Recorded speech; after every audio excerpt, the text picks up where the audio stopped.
స్వరము, క్రీస్తు రాకడ స్వరము, క్రీస్తు రాకడ స్వరము, క్రీస్తు రాకడ కొరకై నిన్ను సిద్ధపరచు స్వరము, క్రీస్తేసు రాకడ కొరకై సిద్ధపరచే స్వరము. వినుమా, వినిపించుమా, కనుమా, సిద్ధపడుమా.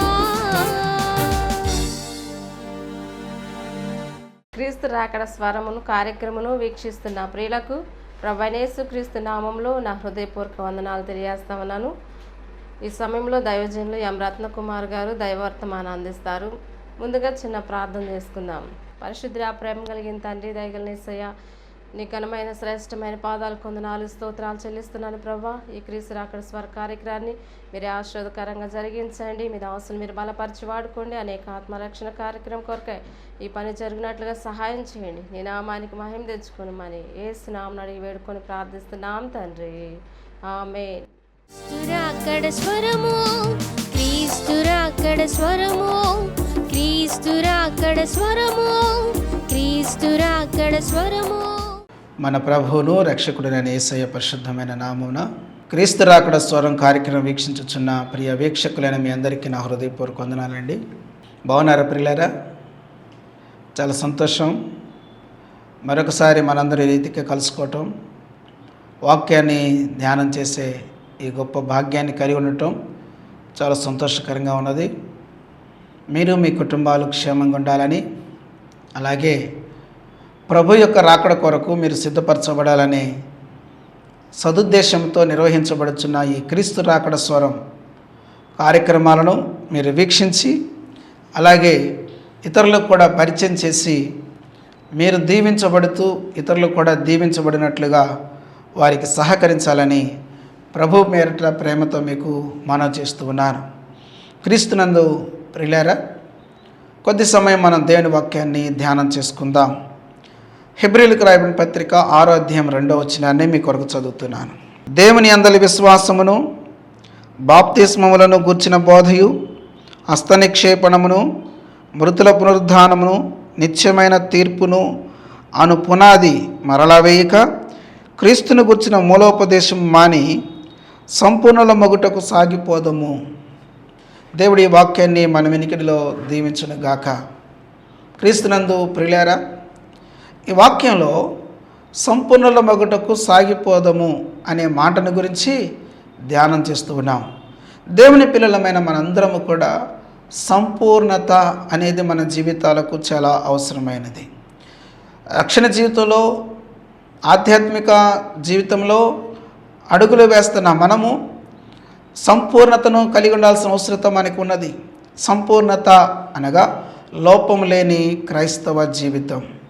ఆధ్యాత్మిక జీవితంలో అడుగుపెట్టిన మనము ఆధ్యాత్మిక అనుభవాల్లో, ఆధ్యాత్మిక జీవితంలో ప్రియులారా, ప్రతి విషయంలో కూడా మనము ఏమవ్వాలనంటే సంపూర్ణులం కావాలి. దైవ సంబంధమైన ప్రతి విషయంలో కూడా సంపూర్ణతను సాధించాలి, ఆ రీతిగా సాగిపోవాలని దేవుని వాక్యం మనకు తెలియజేస్తున్నది. రైట్, ఏ విషయాల్లో మనం సంపూర్ణులుగా ఉండాలి అనే వాక్యం మనకు తెలియజేస్తుందో ఆ విషయాల గురించి మనం ధ్యానం చేస్తున్నాం. మొదటిగా విశ్వాసంలో మనం సంపూర్ణులం కావాలి అనే సంగతిని గురించి ధ్యానం చేశాం. రెండవది, అప్పగించిన పని విషయంలో సంపూర్ణత అనే అంశాన్ని గురించి గత పర్యాయం మనం ధ్యానం చేయటం ప్రారంభించాం. ప్రియులారా, అప్పగించిన పని విషయంలో అనగా రక్షణ పొందిన ప్రతి ఒక్క వ్యక్తికి దేవుడు ఏదో ఒక పని నిర్ణయిస్తాడు. సంఘములో, ఇంట్లో ఉన్న ప్రతి ఒక్క వ్యక్తికి ఏదో ఒక పని ఉన్నట్లుగా సంఘములో కూడా ప్రతి ఒక్క వ్యక్తికి ఏదో ఒక పని ఉంటుంది. కాబట్టి ఆ పని విషయంలో మనం ఏమి కావాలి అని అంటే సంపూర్ణులము కావాలి. ఆ పని విషయంలో ఎటువంటి లోపం లేని వారిగా ఉండాలి అనే సంగతుల గురించి మనం చెప్పుకున్నాం. అయితే మన పని ఏంటి అనేది, సంఘంలో రకరకాల పనులు ఉంటాయి, పరిచర్యలు ఉంటాయి. ఆ పరిచర్యల్లో నీ పనేంటి, దేవుడు నీకు ఇచ్చిన పరిచర్య ఏంటి అనే దానిని గుర్తించాలని, దేవుని సన్నిధిలో ప్రార్థనాపూర్వకంగా దాన్ని తెలుసుకోవాలని మనము గత పర్యాయం ధ్యానం చేశాం. ప్రియులారా, ఒక వ్యక్తి దేవుని పనిని లేక తన పట్ల దేవుని యొక్క ఉద్దేశాన్ని, దేవుడు తన కొరకు నిర్ణయించిన పనిని తెలుసుకున్న వ్యక్తి దాని విషయంలో ఎలా నడుచుకుంటారు, ఎలా దాని విషయంలో ప్రవర్తిస్తారు, వారి స్పందన ఎలా ఉంటుంది, నేను ఆ పనిని తెలుసుకున్నానా లేదా, ఆ పనిని తెలుసుకున్నట్టు నాకు ఎలా తెలుస్తుంది అనే సంగతులు మనము ఎరగవలసిన వారమైనాం కదండి. కాబట్టి ఈరోజున మనము ఆ విషయాల గురించి కొన్ని సంగతులు ధ్యానం చేద్దాం. దేవుని పని నీవు తెలుసుకున్నట్లయితే ఆ పని విషయంలో నీ స్పందన ఎలా ఉంటుంది, ఆ పని విషయంలో నీవు ఎలా నడుచుకుంటావు అని అంటే దీని గురించి కొన్ని సంగతులను మనం ధ్యానం చేద్దాం. మొదటిగా అపొస్తలుడైన పౌలు గారు కొరింథీయులకు రాసిన 2వ పత్రిక 11వ అధ్యాయము 28వ వచనాన్ని చదువుకుందాం. ఇవయునుగాక సంఘములన్నిటిని గుర్చిన చింతయు కలదు, ఈ భారము దినదినమును నాకు కలుగుచున్నది. ఈ వాక్యాన్ని మనం గమనించినట్లయితే అపొస్తలుడైన పౌలు గారు సంఘాన్ని హింసించుచున్న స్థితిలో ఉన్నవాడు. అయితే తన పట్ల దేవుని చిత్తమేంటో తెలియపరచబడిన తర్వాత రక్షించబడిన వ్యక్తిగా ఆధ్యాత్మిక జీవితంలో ముందుకు కొనసాగుతూ ఆయన తన పట్ల దేవుని ఉద్దేశం ఏంటో ఎరిగి ఉన్నవాడుగా ఉన్నాడు. ఎప్పుడైతే ఆ ఉద్దేశాన్ని ఎరిగి ఉన్నాడో ప్రియులారా, ఎరిగి ఉన్నట్లుగా గుర్తు ఇక్కడ మనకి కనబడుతున్నది. ఏంటిది అని అంటే ఇక్కడ అంటున్నాడు, ఇవియును గాక సంఘముల అన్నిటిని కూర్చిన చింతయు కలదు అని ఇక్కడ మనం చదువుతున్నాం. అంటే నువ్వు దేవుని చిత్తాన్ని గనక నీ పట్ల తెలుసుకుని ఉన్నట్లయితే ప్రియులారా, నీకు ఎలా అది అర్థమవుతుంది అని అంటే ఆ పనిని గురించిన చింత ఎల్లప్పుడూ కూడా నీకు ఉంటుంది. ఎల్లప్పుడూ దేవుడు నీకు ఇచ్చిన పనిని గురించిన ఆలోచనలు ఉంటాయి, ప్రతికూలతలు ఉంటాయి. అయినా ఆ పనిని గురించిన చింత నీకు ఉండకుండా మానదు. దాని గురించిన ఆలోచన చేస్తూ ఉంటుంటావు. ప్రియులారా, ఇక్కడ పౌలు గారు అంటున్నారు, ఇవియును గాక, ఏవి కాక. ఈ 11వ అధ్యాయంలో తాను అనుభవించిన అనేకమైన శ్రమలను ఏకరువు పెట్టి చెప్పాడు. అమ్మబాబాయ్, ఆ మాటలు చదువుతుంటే ఇన్ని బాధలు ఎలా అనుభవించాడు అనిపిస్తూ ఉంటుంది. అంత మాత్రమే కాక ఇప్పుడు ఆయన అంటాడు దాని తర్వాత ఇంకనూ చెప్పవలసిన అనేకములు ఉన్నవి అన్నాడు. ఏంటి? వర్తమానాలు కాదు, తాను అనుభవించిన శ్రమలు, బాధలు, కష్టాలు, ఇరుకులు, ఇబ్బందులు, అవమానాలు, నిందలు, వీటన్నిటిని గురించి చెప్పి ఇంకా ఉన్నాయి చెప్పాల్సినవి అన్నాడు. ఆశ్చర్యం వేస్తుంది. ఇవన్నీ ఎలా అనుభవించావు పౌలు గారు? మనం చిన్న చిన్న సమస్యలు భరించలేం, చిన్న చిన్న కష్టాలు భరించలేం, చిన్న చిన్న ఇబ్బందులు భరించలేం. భయంకరమైన కష్టాలు పౌలు గారు భరించారు. అయితే విషయం ఏమిటంటే ప్రియులారా, ఇన్ని శ్రమలు, ఇన్ని కష్టాలు, ఇన్ని ఇరుకులు, ఇన్ని ఇబ్బందులు ఎదుర్కొంటూ కూడా ఆయన ఇక్కడ చెప్పిన మాట ఏంటి అని అంటే, ఆయన చెప్పిన మాట, ఇవి కాక సంఘములన్నిటిని గురించిన చింత నాకున్నది అన్నాడు. ఎందుకు చింత ఉన్నదంటే ఆ దేవుడు ఆయనకిచ్చిన పని అది. అనేకులను రక్షణలకు నడిపించాలి, వారిని ఒక సంఘంగా చేయాలి, వారిని ఆధ్యాత్మిక జీవితంలో ఎదుగునట్లుగా వారిని సిద్ధపరచాలి. రేపు దేవుని ఎదుట నిలబడినప్పుడు సిగ్గుపడనక్కర్లేని వారిగా వారిని సిద్ధపరచాలి. ఇది ఆయన యొక్క దర్శనం, దేవుడు ఆయనకి ఇచ్చిన పని. అందుకని అనేక ప్రాంతాలకు వెళ్ళాడు, అనేక ప్రాంతాల సువార్త ప్రకటించాడు. సువార్త ప్రకటిస్తూ ఉంటుండగా, సంఘాలు నిర్మించబడుతూ ఉంటుండగా అనేకమైన శ్రమలు ఎదుర్కొన్నాడు, అనేకమైన కష్టాలు ఎదుర్కొన్నాడు. భయంకరమైన పరిస్థితులు గుండా తన జీవితం ముందుకు కొనసాగినా కూడా దేవుడు తనకిచ్చిన పని విషయంలో పిల్లల ఏమాత్రం వెనకడుగు వేయలేదు. దాని గురించిన చింత కలిగి ఉన్నాడు. తన చింత సంఘ నిర్మాణము. ఎన్ని సంఘాలు స్థాపించాడు, ఎంత పరిచర్య చేశాడు, ఎన్ని అద్భుతమైన లెటర్స్ రాశాడు. ప్రియమైన సోదరి సోదరులారా, ఈయనకు సంఘాలను గురించిన చింత ఉన్నది. నీవు దేవుని పనిని గురించిన గ్రహింపు, దేవుడు నీకు ఇచ్చిన పనిని గురించిన స్పర్శ కనుక నువ్వు కలిగి ఉంటే ఆ పనిని గురించి ఎల్లప్పుడూ కూడా నువ్వు చింతిస్తూ ఉంటావు. ఎంత అద్భుతమైన విషయం. అంత మాత్రమే కాదు, దేవుడు నీకు ఇచ్చిన పని విషయంలో పిల్లరా నువ్వు ఎప్పుడైతే ఎరిగి ఉంటావో దాని విషయంలో రెండో విషయం ఏంటో మీ ఎదుటి తీసుకొస్తాను. చూడండి, లూకాసు వార్త 5వ అధ్యాయము 5వ వచనాన్ని చదువుకుందాం. సీమోను, ఏలినవాడా, రాత్రి అంతయు మేము ప్రయాసపడితిమి కానీ మాకేమీ దొరకలేదు, అయినను నీ మాట చొప్పున వలలు వేతునని ఆయనతో చెప్పాను అని ఇక్కడ చదువుతాను. ప్రియమైన దేవుని బిడ్డారా, దేవుడు నీకు ఏ పని ఇచ్చాడో, దేవుడు నీకు అప్పగించిన పని ఏంటో అది గనక నువ్వు అర్థం చేసుకున్న వ్యక్తివే గనక అయ్యున్నట్లయితే నువ్వేం చేస్తావంటే మొట్టమొదటిగా ఆ పనిని గురించిన చింత కలిగి ఉంటావు. కేవలం చింత కలిగి ఉండటం మాత్రమే కాదు. ఇక్కడ ప్రభువారు పేతురుతో చెప్పాడు, మీరు వల వేయండి అని. వల వేయండి అనగానే ప్రియులారా, వారు చెప్పిన మాట ఏంటంటే, మేము రాత్రంతా ప్రయాసపడ్డామయ్యా కానీ వల్ల కాలేదు అని చెప్పి మేము వెళ్ళిపోతున్నాం అని అనకుండా, ఇక్కడ పేతురు గారు పలికిన మాట ఏంటంటే, అయినను నీ మాట చొప్పున వలలు వేస్తాము అని చెప్పి వలలు వేశారు. ఏంటి? నీవు దేవుని పని విషయంలో దేవుని చిత్తాన్ని కనుక తెలుసుకున్న వ్యక్తివిగా కనుక ఉన్నట్లయితే ఖచ్చితంగా దానికి సమయం ఇస్తావు. నాకు సమయం లేదు అనవు, నేను అలసిపోయాను నా వల్ల కాదు అనవు. ఖచ్చితంగా ఆ పనికి నువ్వు నీ సమయాన్ని కేటాయించుకుంటావు. ప్రియులారా, పేతురు గారు ఎప్పుడైతే ఆ సంగతి గ్రహించాడో, అర్థమైందో, అప్పుడు ఆయన సమయాన్ని ఇస్తూ ఉన్నాడు. మేము వెళ్ళిపోవాలి, మాకు టైం అయిపోయింది అనలేదు. సోదరి సోదరులారా, రక్షించబడిన నీవు సంఘములో ఊరక రావటం పోవటం మాత్రమే కాదు, నీ పనంటూ ఉన్నదాన్ని గుర్తించి ఆ పని విషయంలో నువ్వు చింత కలిగిన వ్యక్తిగా ఉండటం మాత్రమే కాకుండా దానికి సమయం ఇచ్చే వ్యక్తిగా కూడా ఉంటావు. నీవు సమయం లేకపోతున్నావు అని అంటే ప్రియులారా, నువ్వు దేవునికి అవిధేయత చూపిస్తున్నట్లు. కాబట్టి నువ్వు దేవుని చిత్తాన్ని తెలుసుకున్న వ్యక్తిగా, నీ పనేంటో నువ్వు తెలుసుకున్న వ్యక్తిగా దానికి సమయం ఇవ్వాలి. అంతేనా? రండి, మూడవది మనం చెప్పుకుందాం. సామెతల గ్రంథం 22వ అధ్యాయము 29వ వచనాన్ని చదువుకుందాం. తన పనిలో నిపుణత గలవాడిని చూచితివా? అలుపులైన వారి ఎదుట కాదు, వాడు రాజుల ఎదుటనే నిలుచును అని చదువుతున్నాం. క్రీస్తునందు ప్రియులారా, ఈ వాక్య భాగాన్ని మనం గమనించినట్లయితే, నీవు రక్షించబడిన నీ ఆధ్యాత్మిక జీవితంలో దేవుడు నీకు ఇచ్చిన పనిని గనక నువ్వు గుర్తిస్తే నీ నిపుణతను పెంచుకుంటావు పనిలో.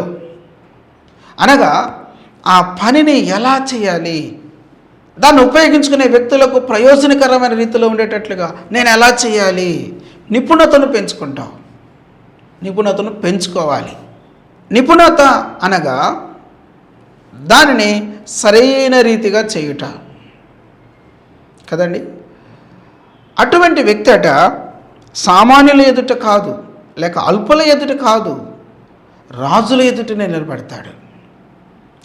సోదరి సోదరులారా, వాక్య పరిచర్య కావచ్చు, ఊడ్చే పరిచర్య కావచ్చు, అంట్లు తోమే పరిచర్య కావచ్చు, వాయిద్యాలు వాయించే పరిచర్య కావచ్చు, ఏమండి మైకులు పెట్టే పరిచర్య కావచ్చు, ఏ పరిచర్య అయినా సరే నీవు ఆ పని విషయంలో ప్రియులైన దేవుని చిత్తాన్ని తెలుసుకున్న వ్యక్తిగా నువ్వు ఉన్నట్లయితే ఆ పని విషయంలో నువ్వు చేసే పని ఏంటంటే నిపుణతను పెంచుకుంటావు. నిపుణతను పెంచుకున్నప్పుడు అదేమవుతుందో తెలుసండి, అది అల్పులైన వారి ఎదుట కాదు, రాజుల ఎదుట నువ్వు నిలబడగలిగిన సామర్థ్యాన్ని పొందుకుంటావు. ఎంత అద్భుతమైన విషయం.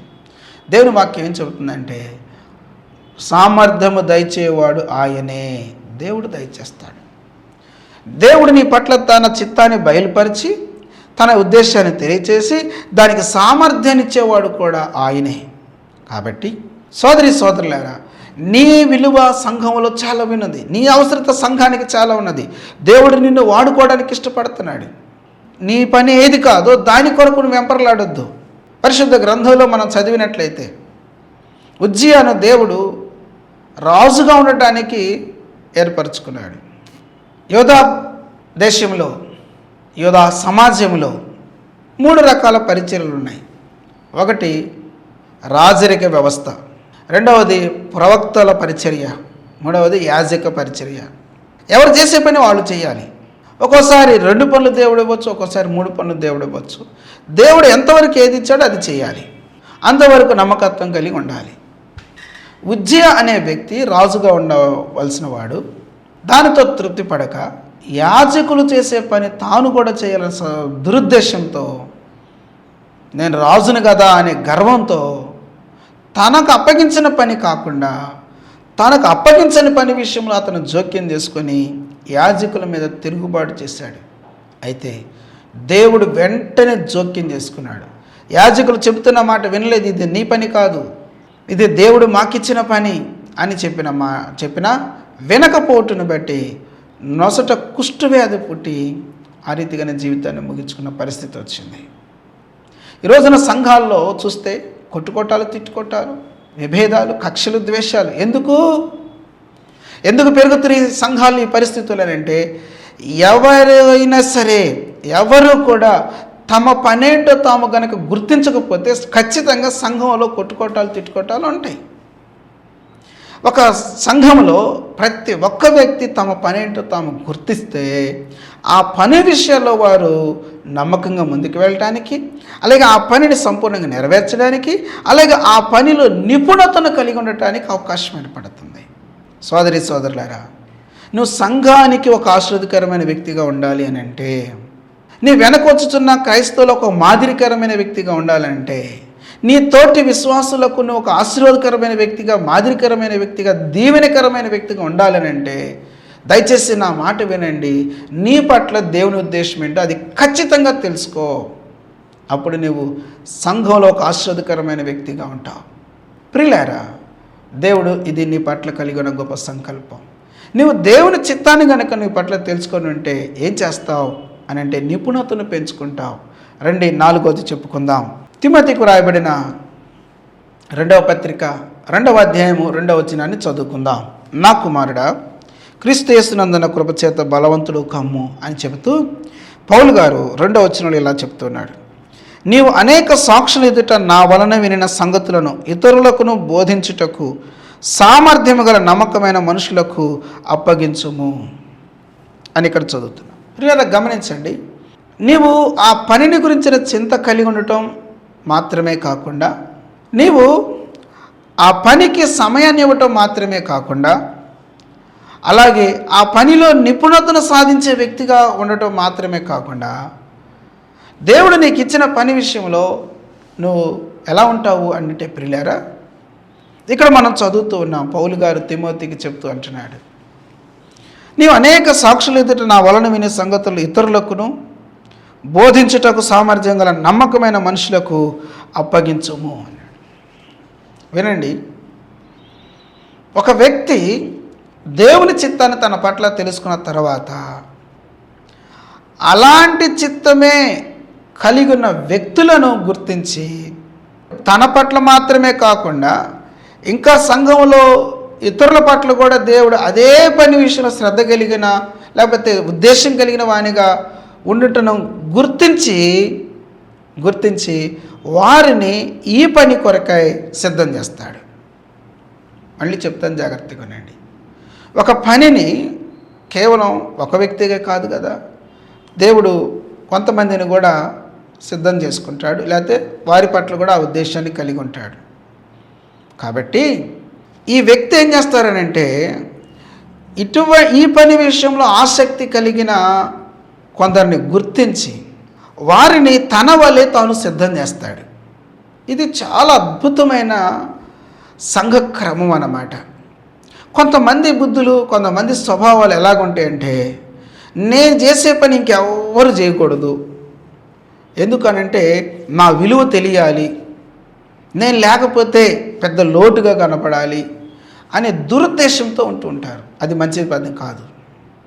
సోదరి సోదరులారా, దేవుడు నీకు ఇచ్చిన పని విషయంలో నీవు నమ్మకంగా సంపూర్ణంగా చేస్తూనే, దేవుడిని కనుక నీకు ఇచ్చాడు ఈ పని అని గుర్తించినట్లయితే, నువ్వు చేసే పని ఏంటంటే అదే పని చేయగల ఆసక్తి గల వ్యక్తులను నువ్వు గుర్తించి వారిని ఈ పని కొరకు నువ్వు సిద్ధం చేస్తావు, ప్రిపేర్ చేస్తావు.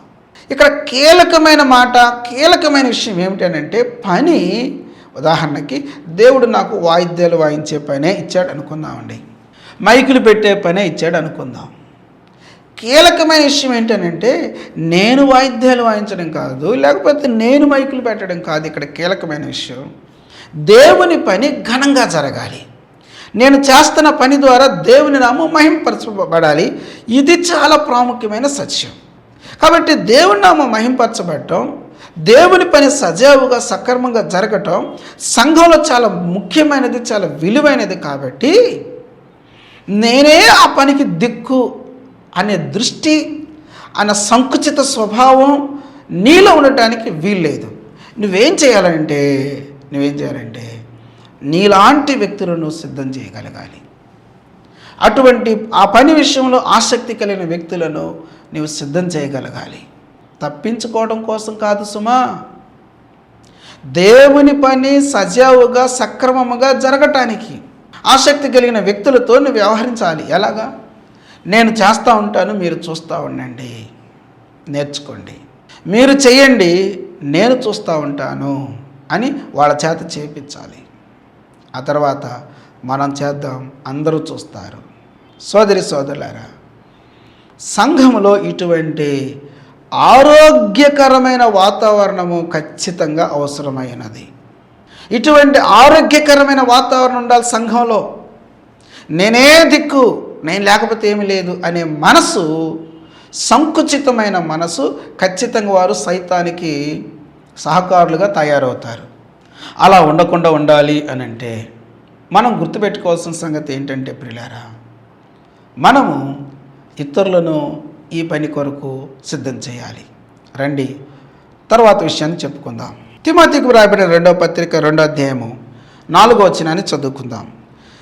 సైనికుడు ఎవడును యుద్ధమునకు పోవునప్పుడు తన్ను దండులో చేర్చుకొనిన వాని సంతోషపెట్టవలనని ఈ జీవన వ్యాపారములలో చిక్కుకొనడు. ప్రియులారా, నీ పట్ల దేవుని ఉద్దేశం తెలుసుకున్నావు, నువ్వేం చేయాలో అనేదాన్ని. అప్పుడు నువ్వేం చేస్తావంటే ఆ పనిని గురించిన చింత కలిగి ఉంటావు, దానికి సమయం ఇస్తావు, దానిలో నిపుణతను పెంచుకుంటావు, అలాగే ఆ పని చేయగలిగిన వ్యక్తులను సిద్ధం చేస్తావు నీతో పాటు. అంత మాత్రమే కాకుండా మనం చదివిన వాక్య భాగం ప్రకారం ప్రియులారా, సైనికుడు ఎవడు కూడా యుద్ధమునకు పోయినప్పుడు తన్ను దండులో చేర్చుకుని వాడిని సంతోషపెట్టవలనని ఈ జీవన వ్యాపారములలో చిక్కుకొనడు. నువ్వు దేవుడు నీకు ఇచ్చిన పని విషయంలో నీ ఆలోచన తీరు ఎలా ఉండాలి, ఎలా ఉంటుంది అని అంటే నీవు దేవునిని సంతోషపెట్టాలి అన్నట్లుగా ఉంటావు, యజమానుని సంతోషపెట్టాలి అన్నట్లుగా ఉంటావు. దేవుడు నీకు పని అప్పగించాడు, ఆ పని విషయంలో ఎవరిని సంతోషపెట్టాలంటే నిన్ను నువ్వు సంతోషపరచుకోవడం కాదు, నువ్వు దేవుని సంతోషపరచడానికి సిద్ధం పడుతూ ఉంటావు. దేవుని సంతోషపరచాలి. నేను తలాంతుల ఉపమానాన్ని జ్ఞాపకం చేస్తూ ఉన్నాను. ఆ తలాంతులు తీసుకున్న వ్యక్తులను ఉద్దేశించి యజమాని ఎంతో సంతోషపడ్డాడు 2 విషయంలో. కానీ 3వ వాని విషయంలో యజమాని సంతోషించలేకపోయాడు, వాడిని శిక్షించాల్సిన పరిస్థితి కూడా వచ్చింది. కాబట్టి ప్రియమైన సోదరి సోదరులారా, మనకు యజమాని సంతోషం చాలా ముఖ్యం, అనగా దేవుని సంతోషం మనకు చాలా ముఖ్యమైనది. మనము ఆ రీతిగా దేవుని పని విషయంలో నిమగ్నమై ఉండగలిగినట్లయితే, దేవుని సంతోషపెట్టడం అనే దాన్ని మనము కీలకంగా తీసుకున్నట్లయితే ఆ పని ఆశీర్వాదకరమైనదిగా ఉంటుంది. లేదంటే చాలా వ్యతిరేకమైన పరిస్థితులు, ఊహించని పరిణామాలు ఎదుర్కోవాల్సి వస్తుంది.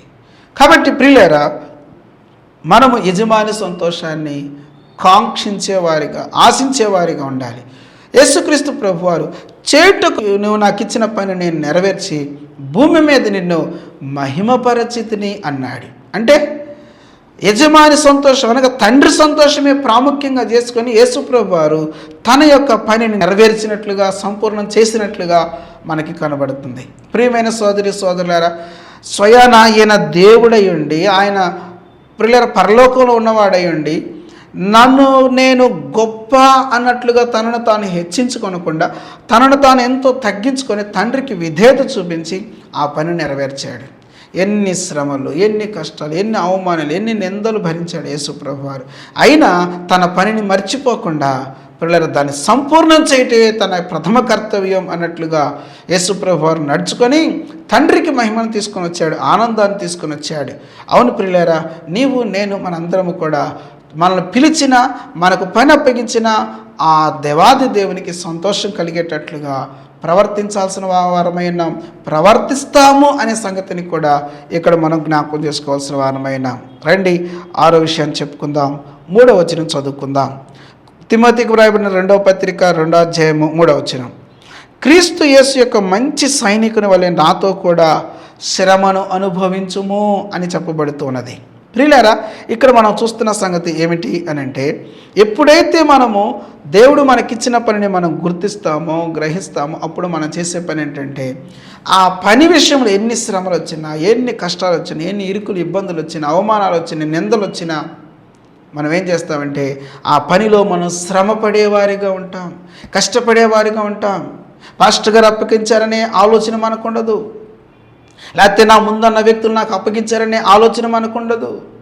ప్రియులారా, ఆ పనిలో మనం అధికంగా శ్రమ పడేవారిగా ఉంటాం. ఆటంకాలు వస్తాయి, అయినా శ్రమ పెడతాం. అభ్యంతరాలు వస్తాయి, అయినా శ్రమ పెడతాం.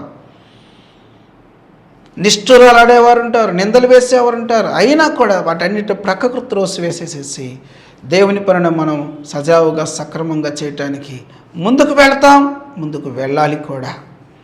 ఆఖరిగా మనం చెప్పుకుందాం రండి, పరిశుద్ధ గ్రంథం నుంచి 5వ వచనం చదువుకుందాం. తిమోతికి రాయబడిన 2వ పత్రిక 2వ అధ్యాయము 5వ వచనం. మరియు జడ్జి అయిన వాడు పోరాడినప్పుడు నియమ ప్రకారం పోరాడుకుంటే వానికి కిరీటము దొరకదు. 7వది, దేవుడు నీకు ఇచ్చిన పని నువ్వు గుర్తిస్తే నువ్వు చేసే పని, గుర్తించినప్పుడు నువ్వు చేయాల్సిన పని, గుర్తిస్తే నువ్వు చేసే పని, గుర్తించినప్పుడు నువ్వు చేయాల్సిన పని ఏంటంటే ఆ పని విషయంలో క్రమశిక్షణ కలిగి ఉంటావు, ఆ పని విషయంలో శ్రద్ధ కలిగి ఉంటావు, క్రమశిక్షణ కలిగి ఉంటావు. క్రమశిక్షణ చాలా ముఖ్యమైనది. యేసు ప్రభు వారు క్రమశిక్షణను ఎంతో ప్రేమించేవాడు. స్త్రీలు పిల్లలు కాక పురుషులు 5,000 మంది ఉన్న సమయంలో ఏమంటే వారిని పంక్తులుగా కూర్చోబెట్టాడటండి. 50 మంది చొప్పున కూర్చోబెట్టాడటండి. అంటే ఆయన క్రమశిక్షణను ఎంతగా ప్రేమిస్తాడో ఆయన వేకువని లేచి ప్రార్థన చేయడానికి వెళ్ళేవాడట. వాడుక చొప్పున ఆయన మందిరానికి వెళ్తుండేవాడు, వాడుక చొప్పున ప్రార్థన చేస్తుండేవాడు. ఆయన జీవితంలో ఒక అద్భుతమైన క్రమశిక్షణ ఉన్నది. దేవుని పిల్లలమైన మనము కూడా దేవుడు మనకిచ్చిన పనిలో ఒక క్రమశిక్షణ కలిగి ఉంటాం. కాబట్టి ప్రియులారా, ఈ విషయాలు మనం గుర్తుపెట్టుకొని ఈ ప్రకారంగా మనం నడుచుకుందాం. దేవుడట్టి మహాకృప మనకు సమృద్ధిగా మెండుగా దయచేసి దీవించును గాక. ఆమెన్. ప్రార్థన. మా ప్రియమైన పరలోకపు తండ్రి, జీవాధిపతి, నీకే వందనాలు, స్తుతులు, స్తోత్రాలు చెల్లిస్తూ నీ పాసన్నిధికి వస్తున్నాం. మేమందరము కూడా మా ఆధ్యాత్మిక జీవితంలో ముందుకు కొనసాగుతూ ఉంటుండగా మీరు మాకు ఇచ్చిన పనిని గుర్తిస్తే ఏం చేస్తాము, గుర్తించినప్పుడు ఏం చేస్తామో ఆ విషయాలు మీరు మాతో మాట్లాడుతూ వచ్చినందుకే నీకు స్తోత్రాలు. దయగల తండ్రి, మాకు అటువంటి శ్రేష్టమైన జీవితం దయచండి. ప్రతి సంఘంలో కూడా ఇటువంటి అనుభవాలు కలిగిన వారిగా ప్రతి ఒక్కరు మీరు సిద్ధపరచండి, దీవించండి. వాక్యం వినటం వెళ్ళిపోవటమే మా పని అన్నట్టుగా ఉండకుండా, దేవా నా తండ్రి, మీరు ఇచ్చిన పనిని నెరవేర్చే వారికి ఉండినట్లు ప్రతి ఒక్కరిని దీవించి ఆస్వాదించి మహిమ పొందమని ప్రార్థన చేస్తూ, ఎత్తబడిన ప్రతి మాటకు మీరు నీరు కట్టి ఫలింపచేసి మీరు అక్కడ కొరకే, మీ రాజ్యం కొరకే మేమందరినీ సిద్ధపరచమని యేసయ్య నామమున ప్రార్థించి వేడుకొనుచున్నాను తండ్రి. ఆమేన్. త్రియేక దేవుని దీవెన, శాంతి, సమాధానం ఇప్పుడు ఎల్లప్పుడూ సదాకాలం మనందరికీ తోడయండి. మనందరినీ తన రాకడ కొరకే, రాజ్యం కొరకే సిద్ధపరిచి భద్రపరచును గాక. ఆమేన్. Praise lord.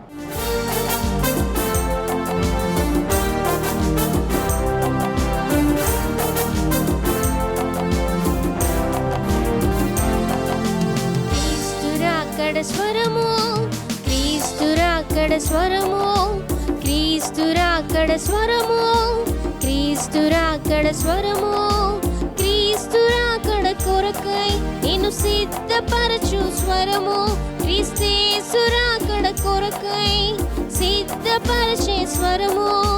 వినుమా, వినిపించుమా, హనుమా, సిద్ధపడు